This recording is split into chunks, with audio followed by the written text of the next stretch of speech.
वहीं अमेरिका के white house में मुनक्किदा क्वाड ममालिक के इजलास में वज़ीर-ए-आज़म नरेंद्र मोदी ने कहा कि हम इंडो पैसिफिक खित्ते में मिलकर काम करेंगे।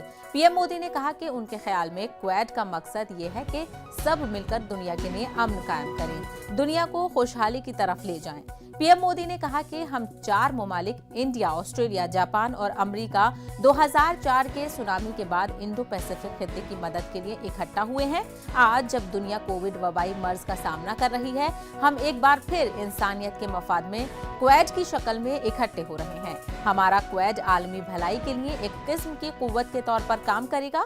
पीएम मोदी ने मजीद कहा कि सप्लाई चेन और मौसमियाती तब्दीली पर तबादले ख्याल जरूरी है।